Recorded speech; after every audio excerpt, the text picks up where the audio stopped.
and welcome to Sanctuary Sunday. Sanctuary! Yes, the day where I cover something other than war games. Today, I'm unboxing and taking a quick look at Furnace Interbellum. This is an expansion to Furnace. Yes, Furnace is an economic game of sorts where really you're trying to build an engine by selecting or bidding on. It's kind of a closed auction game. What you're bidding on these different developments or industries, and picking those to build into your engine. And then you kind of get this machine going, and it's going to produce resources or victory points or other items that you're going to use to, further develop your engine to win the game. It's played over a certain number of rounds.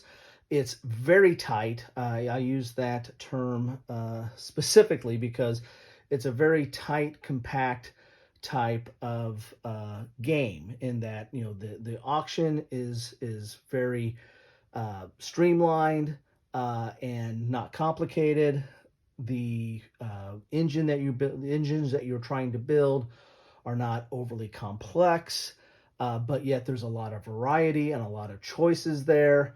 And resources are somewhat sparse, and victory points are somewhat sparse, and trying to eke those out of your engine. So it's a very again, tight, compact, and I enjoyable game. I really enjoy it. Played it with several of my family.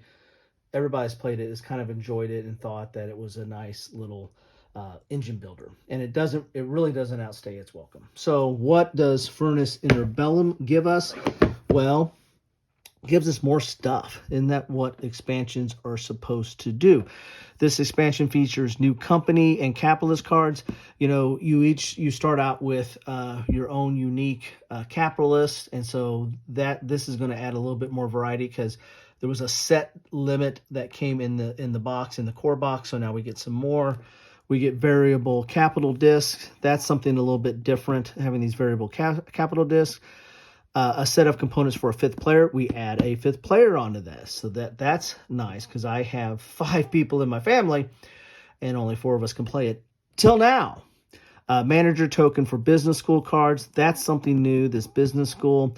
New agents for 2-player and solo variants. So this brings in a solo variant, which I don't think the base game had that. I don't want to really turn this over, because I think everything will fall out the way I have it in here. So I'm not sure if the base game had that in there. So anyway, we'll be surprised when we open this up.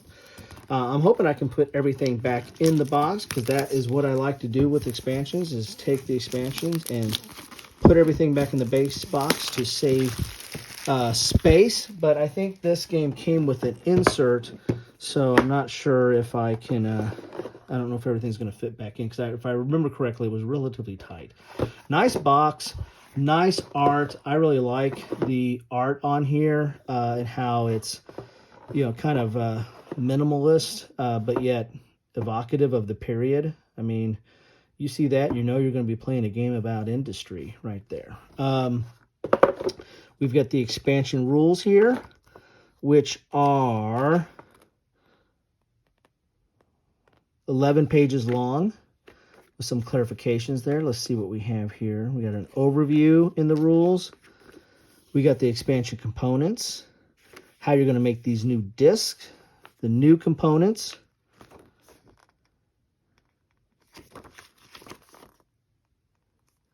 explain a little bit about the cards. Now, these cards look a little bit busy. As I said, it's not an overly complex game. It's relatively accessible and compact, but there is a lot of iconography, and you have to kind of understand the process of these. There's like an order to how you run your engine, so understanding these cards and understanding what's in effect when you do the auction versus what's in effect when you run your engine.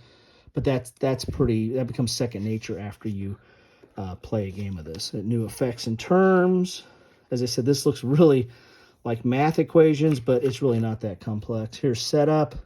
game round, and you start off with an auction, and the auctions has a real neat system in that sometimes you don't want to win the auction. Losing the auction might serve you better, because when you lose an auction, you get the resources that are on that card. That's kind of the top part, but you get the resources on that card equal to the number of auction that you put in there. You have auction up like 1 to 4.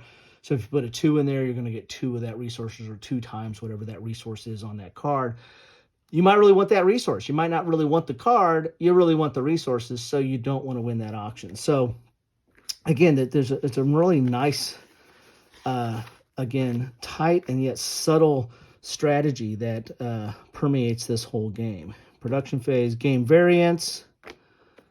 Oh, sorry there. Here's a 2-player game and a solo game, and then a 5-player game. So there you go. There is the rules. You get some new counters here. Real thick, nice counters. Not sure what that... Oh, this is for the 5th player. That's the ring. You have to have like a identifier for your player, so that's the new 5th player identifier. These are new. This is like that business school. So this is a new variant that comes on here that allows you, I think, like a one-time bonus of sorts. So this is a variant or a new rule there. This has its own tray, so maybe I want to keep everything in here. I hate it when they give me a tray. These are already pre-built. They were telling me how to build these, but I tell you what, these are pre-built. Look at that.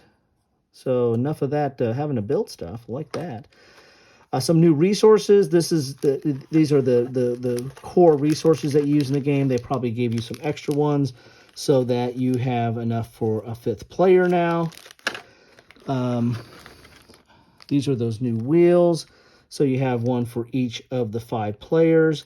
And this is a new rule, or as part of the expansion, that kind of gives you a variant of, I think this is part of the bidding that you get, and you get maybe resources based on that. I have to read up on that. I looked at that, but it's been a while since I read up on that. Here's your tokens for the 5th player. These are your bidding tokens, where you bid 1 to 4 for auctions, for the auction phase.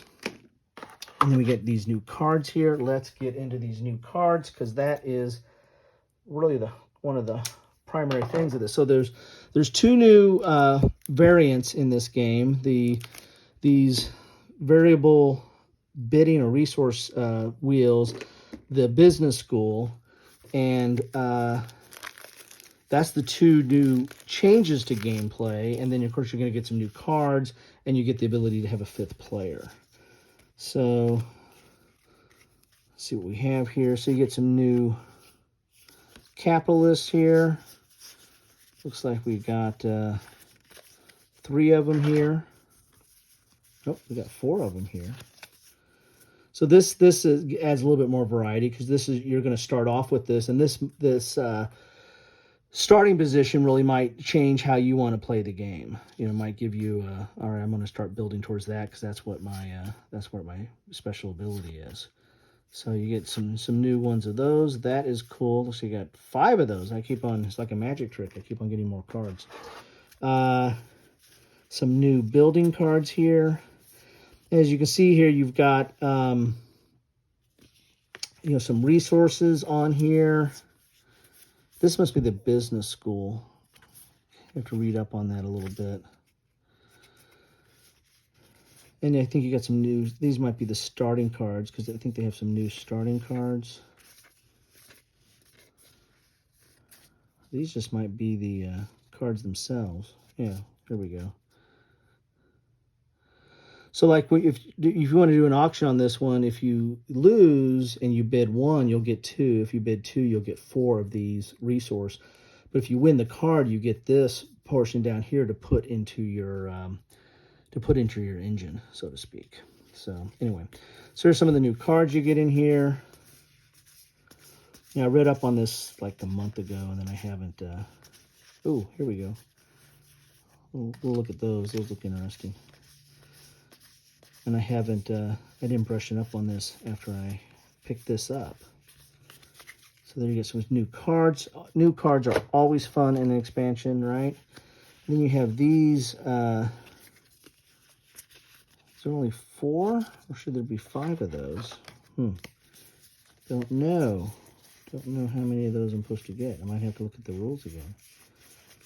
But it gives you a chance to go through the cards. And somebody in one of my videos said, hey, go through the stuff slower. You can always pause, right? If you want to see something you like, pause and enjoy it. So anyways, I got 4 of these. Is any stuck together? Nope. So this is talking about some of those variable powers, I guess, or it deals with these wheels here. Because that's a resource indicator there. So I got to read up on that. But these go with the wheels. I think I know that much. Hey, I'm smart. And you got some new capitals. So there you have it. That is what you get in a box of Furnace Interbellum, which is an expansion to, so there's nothing more, there's just bags there, okay, which is an expansion to Furnace. And, you know, I like this game. This was a pleasant surprise. Again, it plays, your first game or two is going to be a learning game. You're gonna be like, okay, how does that work? What am I doing here? What am I doing? You know, the auction is the easiest thing to pick up. You pick that up and you're like, okay, I understand this. You know, I don't want to win all of them. Sometimes you want to lose. Building your engine's the second part. And there was a easy and a hard game. But the hard game was that wherever you place your new development in your engine, that's where it stays. And you can't move. You have to activate it in that order. I mean, we didn't play that way because I was playing with a little bit younger kids, and so that you could activate, you know, your developments in whatever order you wanted. But I would think that'd be really tough to try to play that way. I wonder if the rules talk about that at all in this expansion. But anyway, there you have it. Furnace Interbellum, and expansion 2, Furnace. Love to know what you think about any of this stuff. What you think about Furnace, what you think about the expansion. Does this really add enough goodness to the mix? Or if you don't like Furnace, then why the heck are you watching this video? Well, but I thank you nonetheless. Thank you for stopping by. I always appreciate it when you do. I really do. And the best way I know you stop by is drop me a comment. Let me know what you're thinking.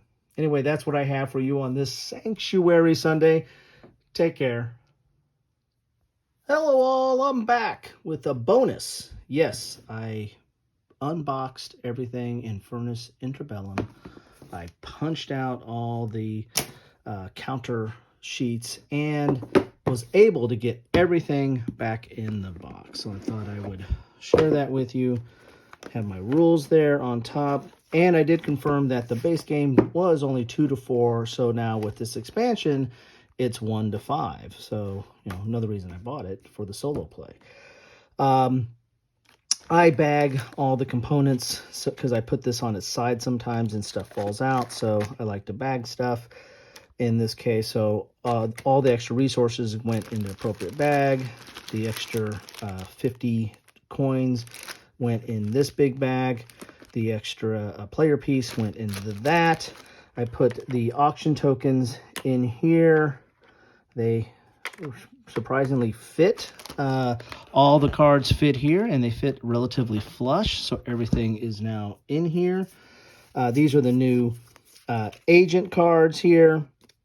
And those bidding wheels that I was talking about, I guess that's an augmentation to the auction phase where you can bid coal. You know, these little cubes right here in lieu of, you know, using your bidding thing there. So all this stuff fits in here. These are the start development. So you got some new ones of those. That's what that back of that card is there.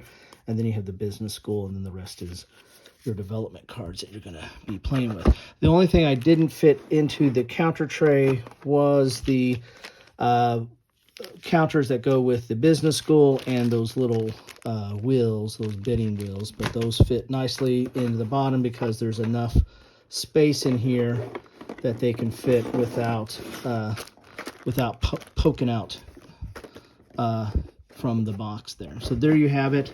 That is everything that is in Furnace Interbellum and in Furnace all in one box.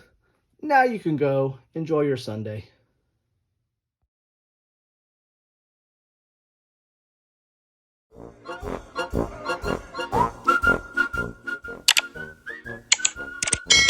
Thanks for watching.